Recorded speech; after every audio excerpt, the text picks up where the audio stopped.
ओम नमो भगवते वासुदेवाय। तो आज हम लोग इस श्रीमद् भागवतम के तृतीय स्कंद के द्वितीय अध्याय का 24, 25, 26 तीन श्लोका करते हैं। मन्ये असुरान भगवतांस्त्रिधि से संरंभ मार्ग विनिविष्ट चित्तान ये संयुगे चत चाच पुत्र मन से सुनाभायुधमापतंतम। कह रहे हैं कि मैं उन असुरों को भक्तों से बढ़कर मानता हूँ। विदुर जी और उद्धव जी कह रहे हैं कि वो असुर जिन असुरों को भगवान जी स्वयं आकर उन असुरों का संहार करते हैं, तो कह रहे हैं कि वो असुर तो भक्तों से भी बढ़कर हैं। क्यों? क्योंकि उन्हें मैं भक्तों से भी बढ़कर मानता हूँ, क्योंकि जो श्री भगवान से शत्रुभाव भी रखते हैं। क्योंकि हम लोगों ने कल देखा ना कि किस तरीके से पूतना को भगवान ने, पूतना मारी गई लेकिन उसे कौन सा पद दिया? धात्री माँ का। तो क्योंकि शत्रुता के भाव से भरे हुए सभी युद्ध करते हुए श्री भगवान को चाच पुत्र होते हैं, यानी कि कश्यप का पुत्र गरुड़ के कंधों पर बैठे। यानी कि भगवान किस पर बैठकर आते हैं? गरुड़ महाराज के ऊपर भगवान की सवारी है ना, गरुड़ महाराज तो गरुड़ के कंधों पर बैठकर आते हैं। कैसे भगवान ऊपर से एकदम से गरुड़ महाराज के ऊपर बैठे हुए उतरते हैं और अपने हाथ में चक्रायुध लिए देख सकते हैं। तो वो भगवान के कैसे दर्शन करते हैं कि भगवान गरुड़ महाराज पे बैठे हुए उतर रहे हैं ऊपर से सीधे हैं और चक्र को लिए हैं। तो जिन असुरों ने श्री भगवान के विरुद्ध आमने सामने युद्ध किया है, जिन असुरों के आमने सामने से युद्ध हुआ है, उन्होंने भगवान द्वारा वो मारे जाने के कारण से उन्हें क्या, भगवान के हाथों से मारे गए। तो भगवान के हाथों से मारे गए तो उन्हें मोक्ष प्राप्त हुआ। और असुरों का यह मोक्ष उनके भक्त होने का कारण नहीं है, क्योंकि वो तो भगवान के प्रति कभी भी भक्ति नहीं है। वो तो असुर हैं। असुर तो भगवान के लिए हमेशा नेगेटिव भाव रखते हैं। तो श्री भगवान की ये उनकी जो कभी भक्ति नहीं कर रहे, पूजा नहीं कर रहे, वो उन्हें भी मोक्ष प्राप्त हो रहा है। तो ये अहेतु की कृपा नहीं है तो क्या है? अहेतु मीन्स बिना किसी कारण के उन पर भी भगवान दया करते हैं। जो कोई श्री भगवान से थोड़ा भी संपर्क में आता है वह श्री भगवान की सर्वोत्कृष्टता के कारण मोक्ष तक, महान तक लाभ पा सकता है। तो देखो, भगवान जब इस धरा जगत पर प्रकट रूप में थे, भगवान तो हमेशा हर जगह रहते हैं, भगवान कभी कहीं नहीं जाते हैं, लेकिन प्रकट और प्रकट रूप में रहते हैं। अभी तब भगवान प्रकट रूप में थे, जब लीला के लिए भगवान ने प्रकट हुए थे तो प्रकट रूप में थे। और तो कह रहे हैं कि भगवान तो प्रकट रूप में रहते हैं तो तुरंत कृपा होती है किसी पर भी, ये है। तो सर्वोत्कृष्ट महानतम लाभ तब जब भगवान प्रकट अवस्था में रहते हैं तो व्यक्ति को तुरंत लाभ मिलता है। मतलब सामने भी अगर कोई पड़ गया, उसने भगवान के दर्शन कर लिए तो तुरंत लाभ मिलता है। तो वे इतने भगवान दयालु होते हैं कि शत्रु को भी मोक्ष दे देते हैं। संपर्क में कोई आता है उसको भी मोक्ष प्राप्त हो जाता है। कुरुक्षेत्र युद्ध में क्या हुआ था? जितने भी मारे गए सबने भगवान के दर्शन करते हुए मरे, सबको मोक्ष प्राप्त हुआ। तो जो शत्रुवत विचार भी रखते हैं भगवान के प्रति, अप्रत्यक्ष रूप से भगवान में लीन रहते हैं। क्यों? कंस हुए, रावण हुआ, ये एक भय समझ लो या शत्रु भाव समझ लो। तो एक भगवान रहता तो ध्यान भगवान में ही है, भले भी नेगेटिव उसमें रहता हो, भगवान में भाव तो रहता है। तो वस्तुतः असुरगण कभी भी शुद्ध भक्तों के तुल्य नहीं हो सकते। असुरगण कहाँ, देखो, शुद्ध भक्त तो हमेशा भगवान की भक्ति करते हैं, किंतु उद्धव अपनी बिछोह भावना के कारण इस तरह से सोच रहे हैं। तो ये क्यों सोच रहे हैं? ऐसा सब कुछ अभी पढ़ा गया। ये क्यों सोच रहे हैं? क्योंकि भगवान से बिछोह हो गया है। तो भगवान से बिछोह के कारण सोच रहे हैं कि देखो, मैं इतना अभागा, मैं यहीं पड़ा हूं है, और इस तरीके से सोच रहे हैं। क्योंकि भगवान से बिछोह का शोक है तो कुछ भी ऐसे ही सोच रहे हैं। वे सोच रहे थे कि अपने जीवन के अंतिम अवस्था में हो सकता है कि वे, उद्धव जी पूछ रहे हैं कि हो सकता है जीवन की अंतिम अवस्था में भगवान को अपने समक्ष न देख सके। क्योंकि भगवान, अब जबकि उद्धव जी तो बराबर भगवान के साथ रहते थे, लेकिन बिछोह के कारण ऐसा सोच रहे हैं कि असुर सही हैं, वो दर्शन करते हुए मोक्ष प्राप्त कर लेते हैं, पूतना देखो भगवान के धाम चली गई, इस तरीके से सब सोच रहे हैं। तो वो कह रहे हैं कि असुरों ने मरते वक्त भगवान को देख लिया तो उन्हें मोक्ष प्राप्त हुई। तो वो कह रहे पता नहीं मैं अंतिम अवस्था में देख पाऊंगा भी कि नहीं देख पाऊंगा। तथ्य तो ये है कि जो भक्त सदैव दिव्य प्रेम से श्री भगवान की भक्तिमय सेवा में लगे रहते हैं उन्हें असुरों की अपेक्षा सैकड़ों और हजारों गुना अधिक पुरस्कृत किया जाता है। तो वहां पर कह रहे हैं कि सही बात तो ये है कि जो भगवान की भक्ति करते हैं, जो भगवान की भक्ति में लीन रहते हैं, उन्हें जो असुर भगवान के हाथों से मारे जाते हैं उनसे भी सैकड़ों हजारों गुना ज्यादा भगवान उन्हें रेसिप्रोकेट करते हैं, उन्हें पुरस्कृत करते हैं। क्यों? क्योंकि उन्हें आध्यात्मिक ग्रहों पर उन्नति दी जाती है ना, उच्च ग्रहों में भेजा जाता है उन्हें। असुरों तथा निर्विशेषवादियों को श्री भगवान की ब्रह्म ज्योति में लीन होने की सुविधा प्रदान की जाती है। तो ये कह रहे हैं कि जो भगवान की ब्रह्म ज्योति होती है, भगवान के शरीर से निकला हुआ प्रकाश, तो असुरों को केवल वहीं तक सुविधा दी जाती है, जबकि भक्तों को आध्यात्मिक ग्रहों में प्रवेश करने दिया जाता है। तो तुलना के लिए अंतरिक्ष में तैरते रहने और अंतरिक्ष में किसी ग्रह में निवास करने में जो अंतर है उनकी कल्पना की जा सकती है। तो इन ग्रहों में जीवों को आनंद उनकी तुलना से अधिक होता है। तो उनकी जो ब्रह्म ज्योति में रहते हैं उनसे अधिक आनंद उन भक्तों को मिलता है। तो जो सूर्य की किरणों के अणुओं में लीन हो जाते हैं, इसलिए श्री भगवान द्वारा निर्विशेषवादियों पर अपने शत्रुओं की अपेक्षा अधिक कृपा नहीं की जाती है, बल्कि दोनों ही आध्यात्मिक मोक्ष के समान स्तर पर होते हैं। तो इस तरीके से कह रहे हैं। आगे फिर भगवान के बारे में कह रहे हैं 25वें श्लोक में, वासुदेवस्य देवक्याम जातो भुजेन्द्र वंदने चिकीर्षिर भगवान श्याः समजीना वियाचितः। कह रहे पृथ्वी पर कल्याण लाने हेतु ब्रह्मा द्वारा याचना किए जाने पर राजा के बंदी गृह में वसुदेव ने अपनी पत्नी देवकी के गर्भ में भगवान श्री कृष्ण को जन्म दिया। तो देखो यहां पर जो ये आया वासुदेवस्य देवक्याम, वासुदेव की पत्नी जो देवकी थी उनकी गर्भ से भगवान प्रकट हुए थे, ठीक है, और उनके गर्भ से उत्पन्न हुए जो भोज इंद्र, भोजों के राजा के बंदी गृह में कहाँ थे?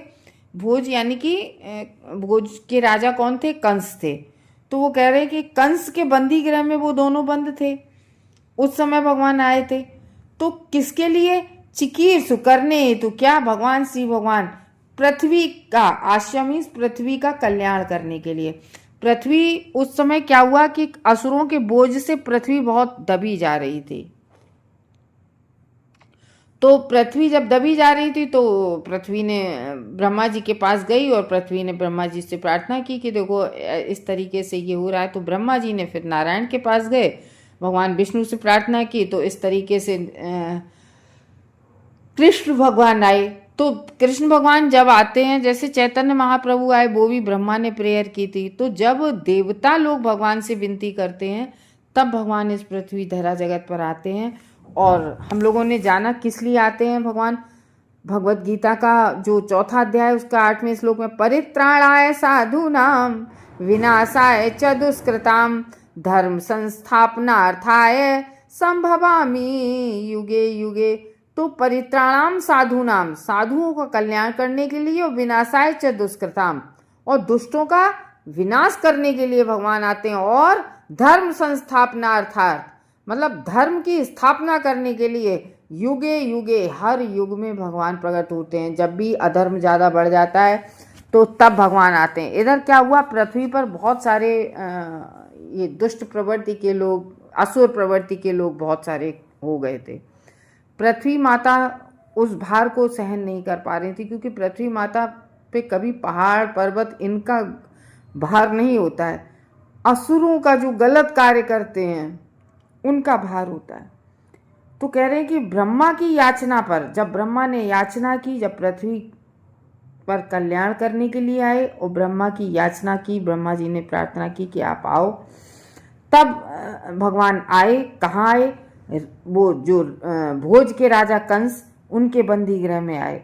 और उनके बंदी गृह में कौन थे? वसुदेव और उनकी पत्नी देवकी, उनके गर्भ से उत्पन्न हुए भगवान श्री कृष्ण वहाँ पर इस तरीके से जन्म लिया। तो इस श्लोक में ये बता रहे हैं कि भगवान पृथ्वी के कल्याण करने की इच्छा से भगवान श्री कृष्ण आए और ब्रह्मा जी ने प्रेयर की ब्रह्मा जी ने याचना की, तब इस तरीके से वसुदेव और उनके देवकी के गर्भ से आविर्भाव के बारे में बता रहे हैं दोनों लोग। भगवान देखो, पूछा ये था कि विदुर जी यात्रा कर कर आए और विदुर जी को पता था, लेकिन वही भगवान की बात करने के लिए तो विदुर ने एकदम से आके उद्धव जी से क्वेश्चन किया और राम बलराम के क्या हाल चाल है, इस तरीके से पूछा। तो भक्त लोग एकदम से भगवान के जाने की बात नहीं करते हैं कि भगवान का तिरोभाव कैसे हुआ, भगवान अप्रकट कैसे हुए। भगवान की आविर्भाव से बात करने लगे और आविर्भाव से बात करने लगे किस तरीके से हम लोगों ने देखा, भगवान की पुरानी पास टाइम की लीलाएं याद कर रहे हैं, कैसे भगवान ने क्या किया, ये हम लोग सब सुनते हुए चले आ रहे हैं। तो इसलिए भगवान के आविर्भाव के बारे में कि कैसे भगवान वसुदेव के यहाँ आविर्भाव हुए, तो तिरोभाव यानी कि भगवान के जाने के बारे में बताने से पहले भगवान के आने की बात कर रहे हैं कि भगवान किस तरीके से आए थे, कैसे सामान्य शिशु की तरह से वो जन्म लिए हैं, और फिर भी वहाँ पर आए, और फिर भी भगवान कैसे आए, भगवान पूरे अपने 6 ऐश्वर्यों के साथ आए, ये है। तो इस तरीके से आए, पृथ्वी के भार को कम करने के लिए, पृथ्वी को सुख देने के लिए आए थे, और फिर आकर सुंदर सुंदर लीलाएं की, जिससे भगवान की जो सुंदर लीलाएं हुई, उन सुंदर लीलाओं से भक्तों को कितना सुख दिया होगा भगवान ने। जैसे भगवान श्री कृष्ण आए तो देवकी मैया के गर्भ से आए, तो लेकिन भगवान का जो सुख प्राप्त किया वो यशोदा मैया नंद बाबा ने किया।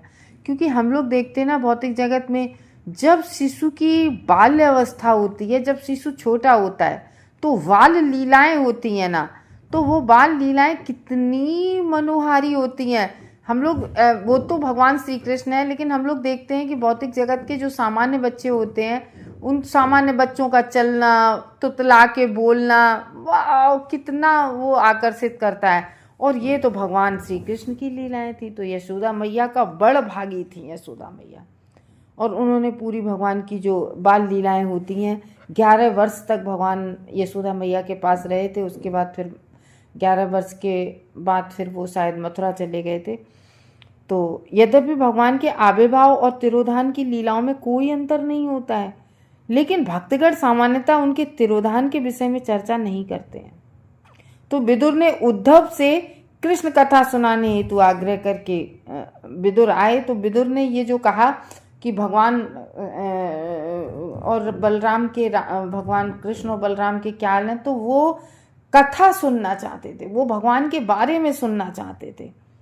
तो इसलिए वो आग्रह था उनका।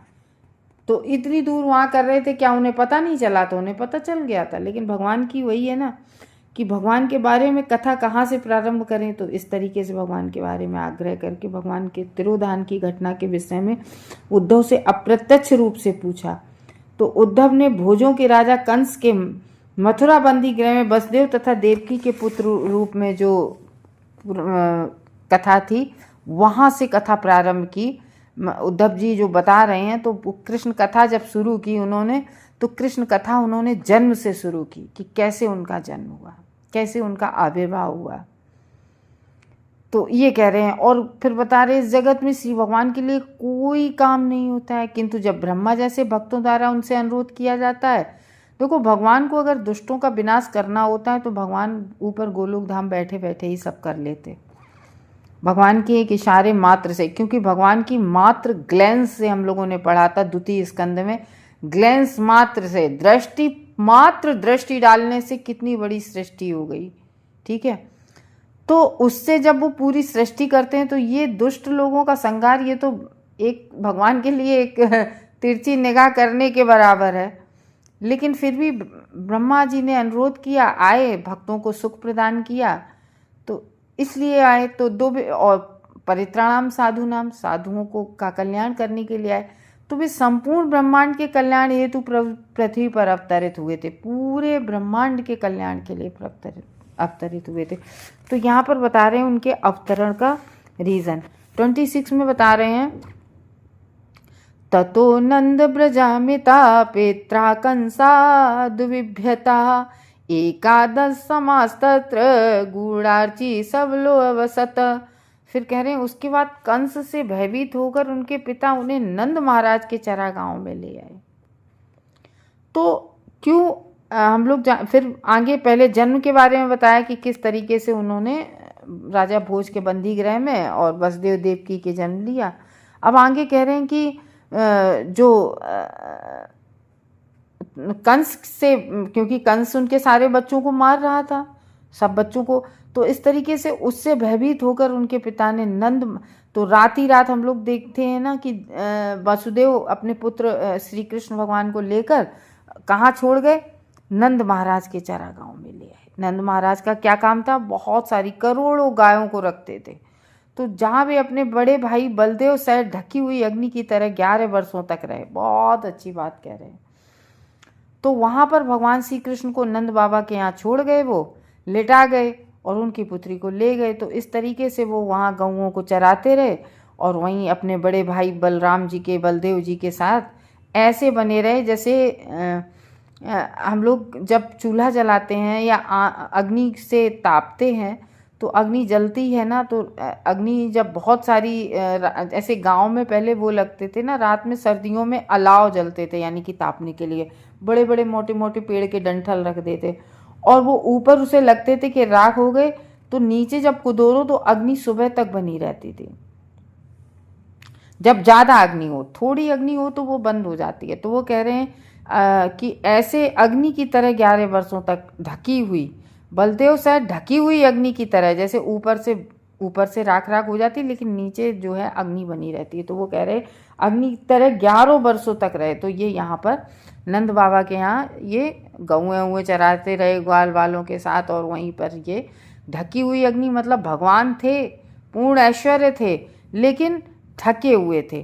क्या होता है कि हम जब भौतिक जगत में बात होती है तो सब लोग कहते अरे का नारद ही हो पूरे, इस तरीके से नहीं कहते, लेकिन लोग ये बहुत गलत कह रहे हैं। नारद जी जैसा कोई भी भक्त नहीं होगा, और भगवान ने इतनी नारद को स्वतंत्रता दी है, इतने बड़े भगवत भक्त हैं, आज भी वो प्रीचिंग करते हैं और हर ब्रह्मांड में जाने का उनको पास अधिकार है। उन्हें कोई वीज़ा, किसी परमिशन की कोई ज़रूरत नहीं है। वो किसी भी ब्रह्मांड में, किसी भी समय, कहीं भी, किसी लोक में कभी भी प्रवेश कर सकते हैं। नारद जी को इतनी स्वतंत्रता है केवल एक भक्ति के बल पर। तो नारद जी ने, ये सब भगवान की प्रेरणा थी, भगवान की चेतना थी। तो नारद जी जो है, जैसे ही भगवान 11 वर्ष के हो गए, उन्होंने सोचा कि पृथ्वी पर बहुत ज़्यादा बल बढ़ रहा है, अब इसका, कंस का खात्मा होना चाहिए। तो कैसे हो, जल्दी से जल्दी। भगवान कुछ ही दूर की दूरी पर थे, 14-15 किलोमीटर की ही दूरी पर थे। तो ये तो वो जान रहा था कंस कि, क्योंकि उसने बहुत सारे जो केसी को भेजा, कहीं अकासुर, बगासुर, पूतना, अटकासुर, झटकासुर, पता नहीं किस किस को भेजा, सब मारे गए असुर। तो वो ये तो जान गया कि वो 11 साल का बालक है और वो इतने बड़े बड़े भयंकर राक्षसों को भी मार डालता है। तो उन्हें ये तो लग रहा था कि ब्रज में कोई बालक है, लेकिन उन्हें ये पता नहीं था कि ये देवकी और वसुदेव का पुत्र है, ये पता नहीं था। तो नारद जी सुबह सुबह आए, भगवान 11 वर्ष के हो गए। नारद जी कहते हैं, क्योंकि नारद जी चाहते थे कि अब इसका खात्मा हो कंस का, तो पृथ्वी का भार कम हो ऐसे धीरे धीरे राक्षसों का। तो नारद जी गए, नारद जी बोले देखो कि फिर तुम कब उसका वध करोगे, उसको ऐसा करो, किसी बहाने से बुलाओ यहाँ मथुरा और इसका वध कर दो, वो फिर बड़ा हो जाएगा। वो नंद बाबा उसे निरी गाय रखते हैं, गैयों का दूध पिएगा, मक्खन खाएगा, बलशाली हो जाएगा, फिर और ज़्यादा, अभी बालक के रूप में है, तो उसको बुला लो और ख़त्म करो, नहीं फिर तुम्हारे फिर बराबरी का हो जाएगा। इस तरीके से भड़काया, क्योंकि अब थी सब भगवान की चेतना। भगवान जो, देखो हर कार्य होता है, जो भी कार्य होता है वो भगवान की मर्जी से होता है। हम समझ नहीं पाते हैं। तो इस तरीके से उसने कहा तो समझ में आ गया। अक्रूर हम लोगों को इस समय सुबह की भागवतम में प्रभु जी 10वें स्कंद में पढ़ा रहे थे, तो यही कथा चल रही है 10वें स्कंद में कि किस प्रकार से अक्रूर महाराज जी जो हैं लेने जाते हैं भगवान श्री कृष्ण को, बहाना ये लगा देते हैं। इधर अक्रूर महाराज तो तैयार बैठे ही थे, वो तो भगवान के भक्त थे। अक्रूर महाराज तो सोच रहे थे कब कृष्ण का दर्शन होगा। तो अक्रूर महाराज को भेजा कि जाओ लेके आओ उन बालकों को। बहाना ये लगा दिया कि यहाँ पर जो है मल्ल युद्ध हो रहा है, तो साथ में कुश्ती वगैरह के लिए बलराम और कृष्ण को बुलाया। तो उन्होंने कहा कि देखो नंद बाबा ऐसे बच्चों को भेजेंगे नहीं, तुम ऐसा करो कि और उसके ग्वाल वालों को भी संग में बुला लो कि ऐसे ऐसे मेला लगा है, मेले में मल्ल युद्ध हो रहा है ऐसे देखने के लिए।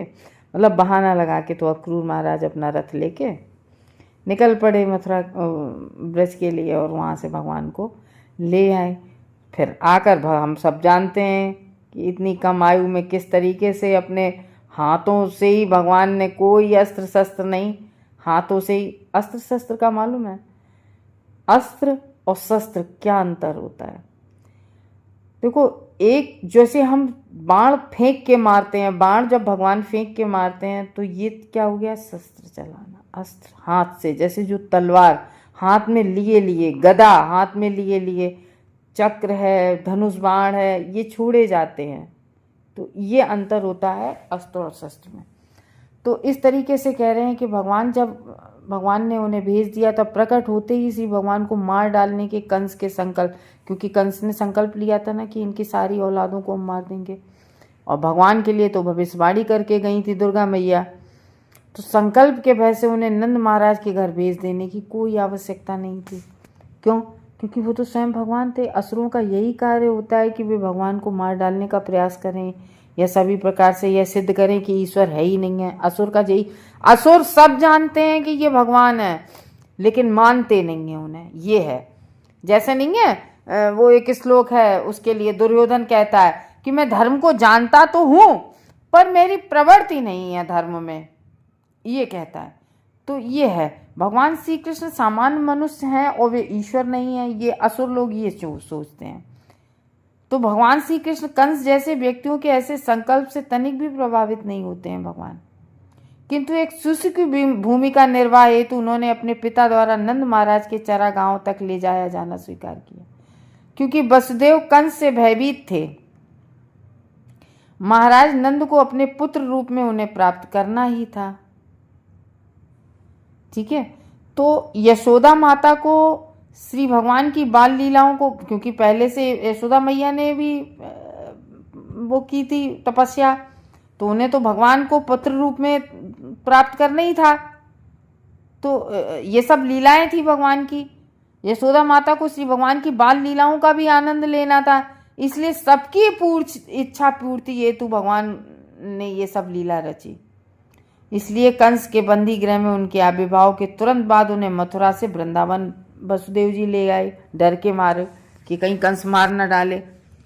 तो वे वहाँ 11 वर्षों तक रहे यशोदा मैया नंद बाबा के यहाँ ब्रज में, और उन्होंने बड़े भाई तथा अपने प्रथम विस्तार बलदेव उनके फर्स्ट एक्सपेंशन थे भगवान श्री कृष्ण के, तो प्रथम बलदेव के साथ बाल्यकाल, कुमार अवस्था और किशोरावस्था की मनोहारी लीलाएं जो हैं उन्होंने अपने भाई के साथ संपन्न की थी 11 वर्ष तक माता यशोदा और नंद बाबा के यहाँ।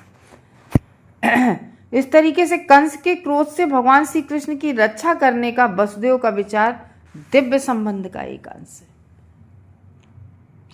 तो भगवान को तब अधिक आनंद प्राप्त होता है जब कोई व्यक्ति उन्हें अपने अधीनस्थ पुत्र के रूप में स्वीकार करता है। तो जो नंद बाबा और यशोदा मैया थे वो इनके संरक्षण के रूप में थे। तो पिता के संरक्षण की आवश्यकता होती है पुत्र को, अपेक्षा इसकी कि कोई उन्हें श्री भगवान रूप में स्वीकार करे, भगवान के रूप में कोई स्वीकार करे। इससे ज़्यादा उन्हें ये होता है कोई पुत्र रूप में उन्हें, तो जबकि भगवान तो सबके पिता हैं, ठीक है, और वे सबकी रक्षा करते हैं। किंतु जब उनका भक्त ये मान लेता है कि भगवान को भक्त की देखरेख में रहकर सुरक्षा प्राप्त करनी है, तो इससे उन्हें दिव्य हर्ष होता है। तो अतएव जब कंस के भय से वसुदेव उन्हें वृंदावन ले गए तो भगवान को आनंद प्राप्त हुआ। बल्कि ऐसा नहीं था कि भगवान को किसी का भय हो। भगवान को किसी का भय नहीं था। कंस जैसे राक्षसों को तो भगवान अपनी दृष्टि मात्र से ही मार दें। तो भगवान को थोड़ी नहीं कोई भय था। वो तो एक भगवान को लीला करनी थी। यशोदा मैया और नंद बाबा को 11 वर्ष तक उनकी तपस्या था, उनकी तपस्या का भी फल उन्हें देना था, वहाँ बाल लीलाएं करनी थी। तो इस तरीके से भगवान ने उधर उनको भी किया और समय से इधर फिर कंस को भी मारने चले। तो ये सब भगवान की, मतलब ये भगवान की सब पूरी लीला थी। ऐसा नहीं था कि कोई उनके लिए डरता। भगवान के लिए कोई किसी का डर नहीं होता है। तो इस तरीके से यहाँ पर उद्धव जी और विदुर महाराज भगवान की लीलाओं का वर्णन कर रहे हैं। भगवान की कथा जो है वो चल रही है। हरे कृष्णा भक्त।